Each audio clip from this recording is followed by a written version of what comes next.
Juízes, capítulo 17. Havia um homem das montanhas de Efraim chamado Mica. Ele disse à sua mãe: Lembra-se dos 13 quilos de prata que foram roubados de você? Eu ouvi proferindo uma maldição. Na verdade, o dinheiro está comigo. Eu o roubei, mas agora estou devolvendo. Ela respondeu: O Eterno abençoe você, meu filho. Depois que ele devolveu os 13 quilos de prata à sua mãe, ela disse: Eu consagro toda esta prata ao Eterno, para que meu filho faça uma imagem esculpida, um ídolo fundido. Ela entregou 2,4 kg daquela prata a um ourives, que fundiu o metal na forma de um ídolo. Esse homem, Mica, tinha uma capela particular. Ele tinha feito um colete sacerdotal e alguns ídolos domésticos e consagrou um de seus filhos sacerdote. Naquele tempo não havia rei em Israel. As pessoas faziam o que bem entendiam.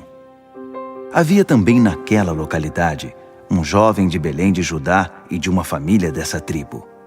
Ele era levita, mas estrangeiro ali. Tinha saído de Belém para tentar a sorte em outro lugar. Chegando às montanhas de Efraim, parou diante da casa de Mica. Ele perguntou ao jovem: De onde você vem? Ele respondeu: Sou levita de Belém de Judá. Estou à procura de um lugar para morar. Mica fez uma proposta: Fique aqui comigo. Seja meu pai sacerdote.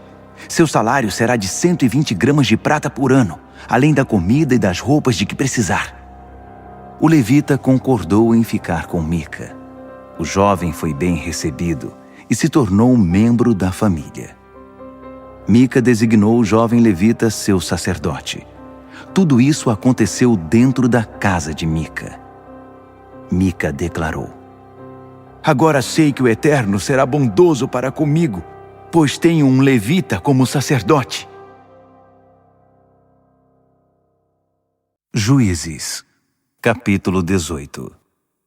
Naquele tempo não havia rei em Israel, e a tribo de Dan procurava um lugar para se estabelecer. Eles ainda não tinham ocupado território algum entre as tribos de Israel. Os danitas enviaram 5 soldados valentes de Zorá e Estaol para observar a terra, em busca de um lugar apropriado para suas famílias. A ordem era esta: Vão e façam um reconhecimento da terra. Eles foram para as montanhas de Efraim, chegaram diante da casa de Mica e acamparam ali. Como estavam perto da casa de Mica, reconheceram a voz do levita. Eles se aproximaram e perguntaram ao jovem: Como você veio parar aqui? O que está fazendo?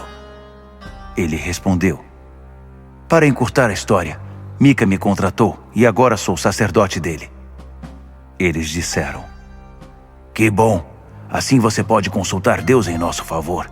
Queremos saber se vamos ter sucesso em nossa missão. O sacerdote respondeu: Fiquem tranquilos, o Eterno cuidará de vocês por todo o caminho. Os 5 homens partiram rumo ao norte para Laís e constataram que o povo dali vivia seguro, sob a proteção dos sidônios. Eram pacatos e confiantes. Tinham uma vida sossegada, mas viviam muito longe dos sidônios, que habitavam a oeste, e não tinham nenhuma relação com os arameus ao leste. Quando retornaram a Zorá e Estaol, seus irmãos perguntaram: Então, o que descobriram? Eles disseram: Vamos atacá-los. Sem dúvida a terra é muito boa. Então, vão ficar aqui sentados sem fazer nada? Não percam tempo. Vamos invadir e conquistar a terra. Quando chegarem lá, vocês verão que aquele povo é presa fácil. Eles são vulneráveis, a terra é ampla e Deus a está entregando em nossas mãos. Não poderia ser melhor. 600 homens de Dan partiram de Zorá e Estaol, armados até os dentes. No caminho acamparam em Kiriat Jearim, em Judá. Por isso, até hoje, o lugar é chamado Campo de Dan. Fica a oeste de Kiriat Jearim. Os 5 homens que tinham explorado a região de Laís disseram a seus companheiros: Vocês sabiam que naquelas casas há um colete sacerdotal, ídolos domésticos e uma imagem fundida? O que acham que devemos fazer? Eles saíram da estrada e foram até a casa do jovem levita, na propriedade de Mica, e perguntaram como ele estava. Os 600 homens de Dan, fortemente armados, ficaram de guarda na entrada, enquanto os 5 espiões que tinham explorado a terra entraram e apanharam a imagem esculpida, o colete sacerdotal, os ídolos domésticos e a imagem fundida. O sacerdote ficou na entrada, com os 600 soldados. Quando os 5 homens entraram na casa de Mica para apanhar a imagem esculpida, o colete, os ídolos domésticos e a imagem fundida, o sacerdote perguntou: O que pensam que estão fazendo? Eles responderam: Quieto, não fale nada. Venha conosco. Seja nosso pai sacerdote. O que é melhor? Ser sacerdote de um único homem ou ser sacerdote de uma tribo inteira, de um clã de Israel? O sacerdote aproveitou a oportunidade, pegou o colete, os ídolos do lar e as imagens e acompanhou o grupo. Eles partiram e continuaram o caminho, pondo adiante deles as crianças, o gado e os equipamentos. Já estavam bem longe da casa de Mica, quando Mica e seus vizinhos conseguiram se organizar, mas não demoraram a alcançar os homens de Dan. Gritaram para eles, e os danitas, olhando para trás, perguntaram: Que barulho é esse? Mica respondeu: Vocês pegaram o meu ídolo que eu mesmo fiz e levaram o meu sacerdote. Estão levando tudo embora, me deixaram sem nada. Como então perguntam qual é o problema? Mas os homens de Dan responderam: Não grite conosco. Você pode irritar alguns desses homens e você e sua família perderão a vida. Dito isso, os homens de Dan prosseguiram seu caminho. Mica, percebendo que não tinha condições de enfrentá-los, deu meia volta e foi para casa. Eles levaram os objetos feitos por Mica e seu sacerdote. Chegaram a Laís, a cidade das pessoas sossegadas e confiantes, massacraram a população e queimaram a cidade. Não havia ninguém por perto para ajudá-los. Laís ficava muito longe de Sidom e não tinha contato com os arameus. A cidade ficava no vale de Bet-Reob. Os danitas reconstruíram a cidade e deram a ela o nome de Dan, em homenagem ao seu antepassado, filho de Israel, mas o nome originário era Laís. Os homens de Dan adotaram a imagem de prata. Jonatas, filho de Gerson, filho de Moisés, e seus descendentes foram sacerdotes na tribo de Dan até a época do cativeiro. Durante todo o tempo em que o santuário de Deus ficou em Siló, eles mantiveram para uso particular o ídolo feito por Mica. Juízes, capítulo 19. Naquele tempo não havia rei em Israel. Um levita que vivia nas regiões remotas das montanhas de Efraim tomou para si uma concubina, uma mulher de Belém de Judá. Mas a mulher cometeu adultério e o abandonou, retornando para a casa de seu pai, em Belém de Judá. Depois de 4 meses, o marido resolveu procurá-la e convencê-la a voltar para ele. Estava acompanhado de um escravo e 2 jumentos. Ela o recebeu na casa de seu pai. Seu sogro, o pai da moça, ficou bastante feliz com a visita e insistiu em que ele ficasse algum tempo ali. Ele ficou hospedado ali 3 dias, com muita comida e bebida. No 4º dia, levantaram-se de madrugada e se prepararam para partir. Mas o pai da moça pediu ao genro: Faça uma refeição reforçada antes de partir. Então eles se assentaram e comeram juntos. O pai da moça disse ao homem: Fique aqui ainda esta noite. Você será meu hóspede. O homem se levantou para partir, mas o sogro insistiu tanto que o homem concordou em pernoitar ali mais uma vez. No 5º dia, ele se levantou de madrugada novamente. O pai da moça disse: Você precisa se alimentar bem. Enquanto comiam e bebiam, o dia passou. O homem e sua concubina estavam preparados para partir, mas o sogro insistiu mais uma vez. Vejam, está ficando tarde.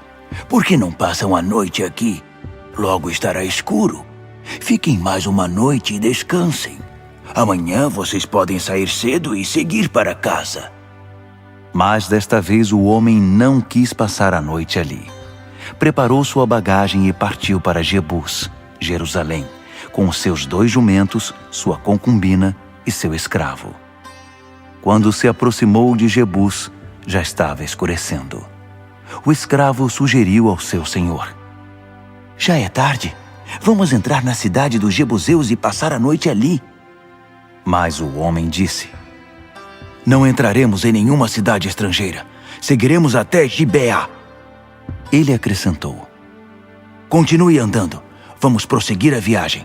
Passaremos a noite em Gibeá ou em Ramá. Assim continuaram a viagem.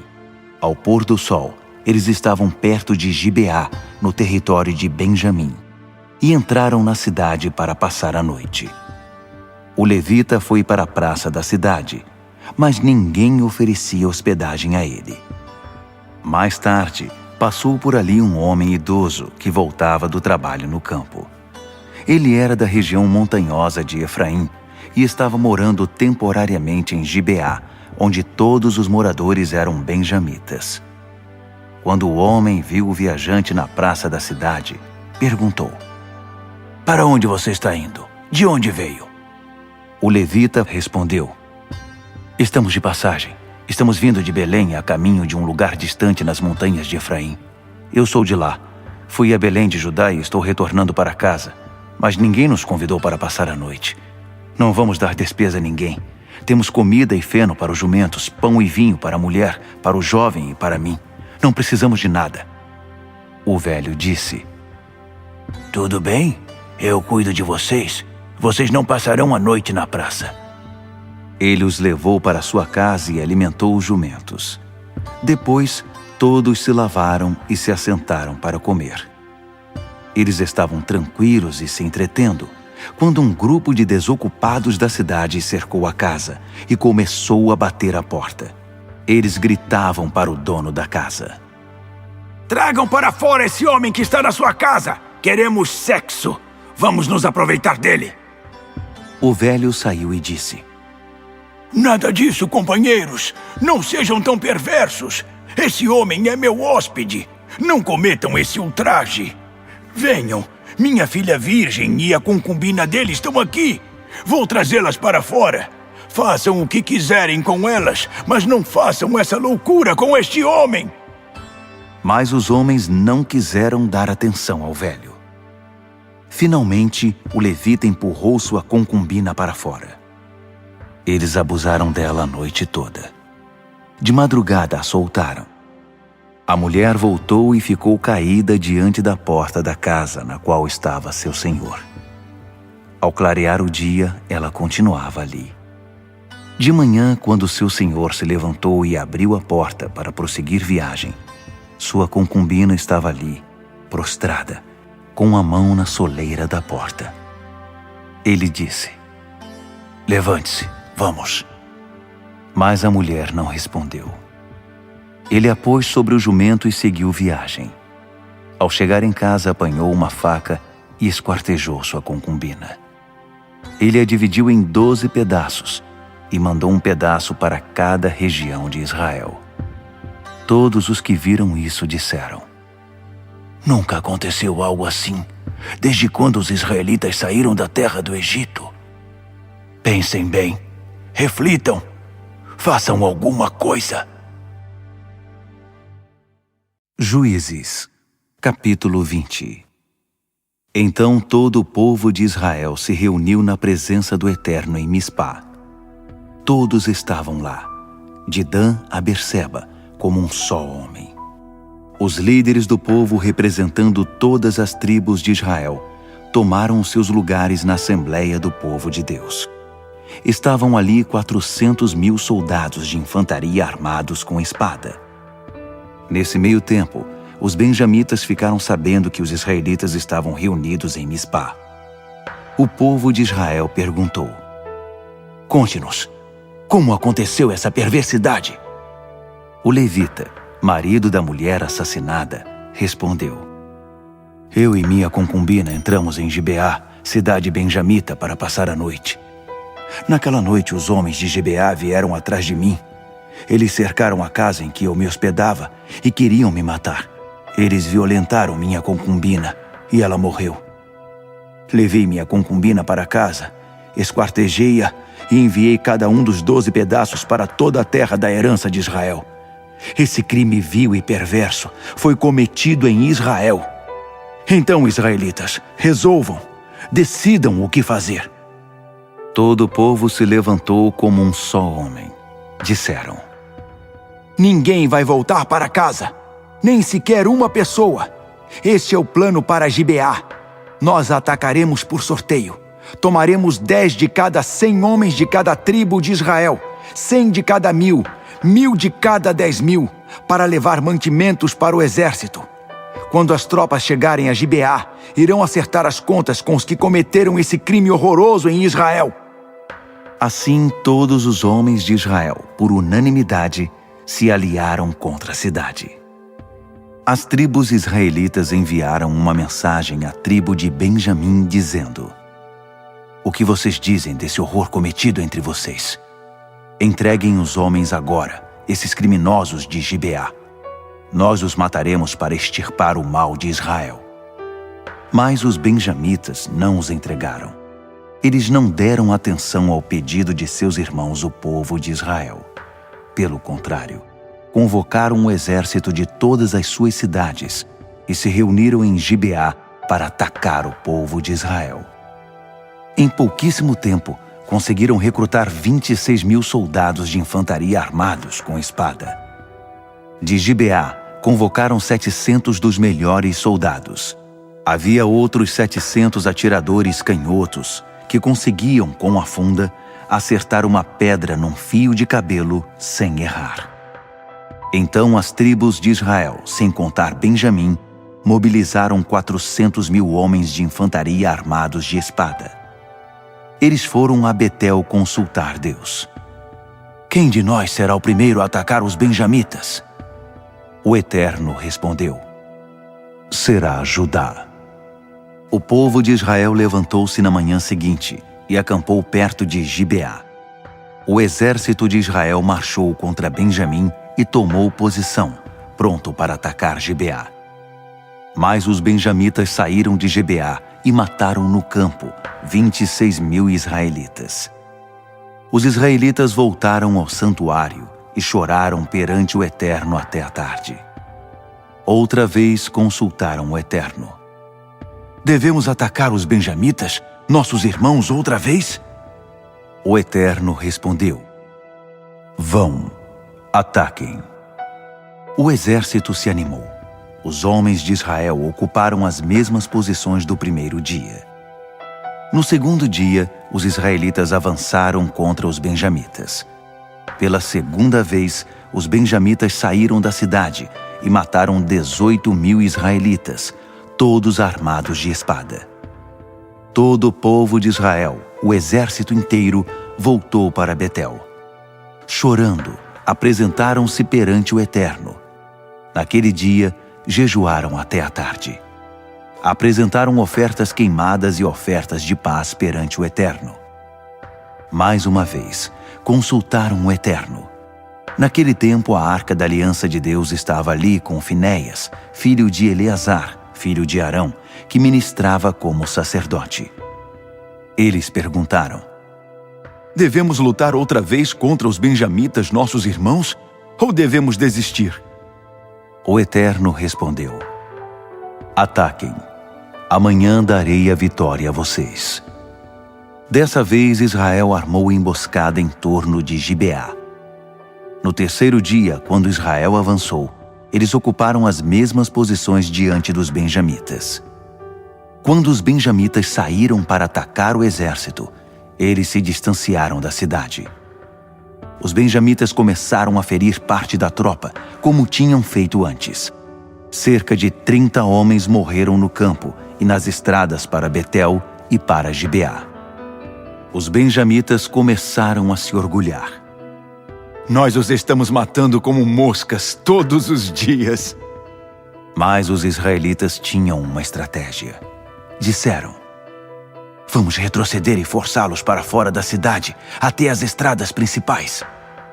Então todos os israelitas se distanciaram na direção de Baal-Tamar, e a emboscada dos israelitas saiu de sua posição a oeste de Gibeá.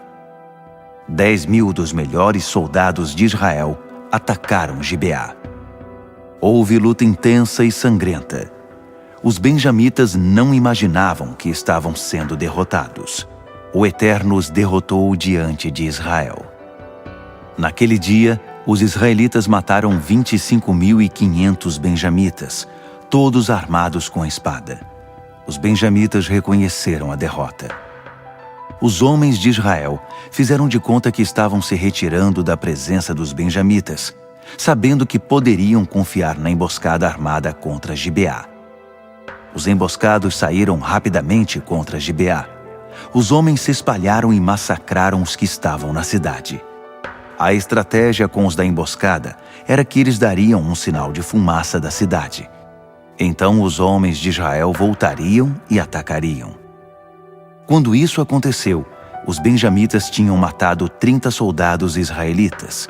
Achando que estavam vencendo a batalha, gritavam: eles estão fugindo como da outra vez! Até que apareceu o sinal no céu, uma enorme coluna de fumaça. Quando os benjamitas olharam para trás, viram a cidade deles em chamas. Quando os homens de Israel se voltaram contra eles, os homens de Benjamim esmoreceram. Perceberam que estavam cercados. Para evitar o confronto com os israelitas, tentaram escapar pela estrada do deserto, mas eram atacados por todos os lados. Os homens de Israel saíram das cidades, cercaram-nos por todos os lados e os atacaram. Eles os perseguiram e os alcançaram a leste de Gibeá. 18.000 benjamitas foram mortos, os melhores soldados. 5.000 homens viraram e fugiram para o deserto, em direção à rocha de Rimom, mas os israelitas os alcançaram e os massacraram ao longo da estrada. Os israelitas continuaram a persegui-los e derrotaram mais 2.000 homens. Ao todo, morreram naquele dia 25.000 soldados de infantaria benjamitas, os melhores do exército armados com espada. 600 homens escaparam. Eles conseguiram chegar até a rocha de Rimom, no deserto, e ficaram ali 4 meses. Os homens de Israel voltaram, entraram nas cidades e ali mataram todos os benjamitas que sobreviveram, todos os homens e animais que encontraram. Eles incendiaram todas aquelas cidades. Juízes, capítulo 21. Israel havia feito um juramento em Mispá. Ninguém de nós dará sua filha em casamento a um benjamita. De volta a Betel, o povo permaneceu ali sentado na presença de Deus até a tarde. Eles choraram alto e lamentavam. Ó Eterno Deus de Israel, por que aconteceu isso? Por que estamos hoje sem uma tribo inteira de Israel? Na manhã seguinte, logo cedo, o povo começou a edificar um altar. Sacrificaram ofertas queimadas e ofertas de paz. Os israelitas perguntaram: qual das tribos de Israel não compareceu quando nos reunimos na presença do Eterno? Pois todos tinham feito o juramento solene de que quem não comparecesse à presença do Eterno em Mispá seria morto. O povo de Israel continuava a lamentar por Benjamim, seu irmão. Eles diziam: hoje foi eliminada uma tribo de Israel. Como encontraremos mulheres para os que sobreviveram? Pois juramos ao Eterno que não daríamos nossas filhas em casamento a eles. Alguém perguntou: Qual das tribos de Israel não esteve perante o Eterno em Mispá? Descobriu-se que ninguém de Jabes-Gileade tinha comparecido à assembleia. Quando conferiram a presença do povo, não foi encontrado ninguém de Jabes-Gileade. Então a comunidade enviou 12.000 dos homens mais valentes com esta ordem: matem todos os moradores de Jabes-Gileade, até mesmo mulheres e crianças. São estas as instruções. Vocês deverão matar todo homem e toda mulher que já teve relações sexuais, mas poupem a vida das virgens. Foi o que fizeram. Eles encontraram 400 moças virgens entre os que viviam em Jabes-Gileade, que nunca tiveram relações com um homem. As moças foram trazidas ao acampamento de Siló, na terra de Canaã. Então a comunidade mandou chamar os benjamitas que ficaram na rocha de Rimom e propuseram fazer as pazes. Os benjamitas vieram. Os israelitas deram as mulheres que sobreviveram de Jabes-Gileade. Mesmo assim, não havia mulheres suficientes para a quantidade de homens.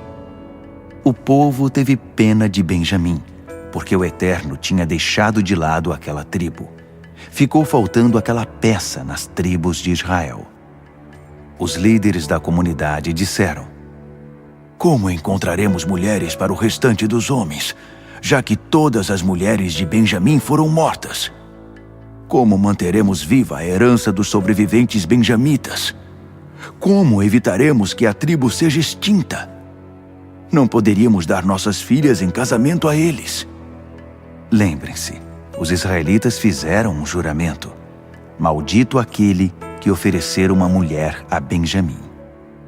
Então alguém lembrou: há um festival ao Eterno todo ano em Siló, ao norte de Betel, logo a leste da estrada principal que vai de Betel a Siquém e ao sul de Lebona. Eles disseram aos benjamitas: vão e se escondam nas vinhas. Fiquem atentos. Quando vocês virem as moças de Siló saírem para as suas danças, saiam das vinhas, tomem uma das moças de Siló por mulher. Depois, corram de volta para o território de Benjamim. Quando o pai e os irmãos delas vierem nos acusar, diremos: tenham compaixão deles. Afinal, não viemos lutar e matar vocês para conseguir mulheres para os homens. Não se preocupem, vocês não serão culpados, pois não deram suas filhas a eles. Foi o que os benjamitas fizeram. Eles tiraram as moças das danças, mulheres suficientes para a quantidade de homens, fugiram e voltaram para o seu território. Eles reconstruíram suas cidades e viveram nelas. Dali o povo de Israel se dispersou. Cada um voltou para sua tribo e seu clã, cada um para a terra da sua herança. Naquele tempo não havia rei em Israel. As pessoas faziam o que bem entendiam.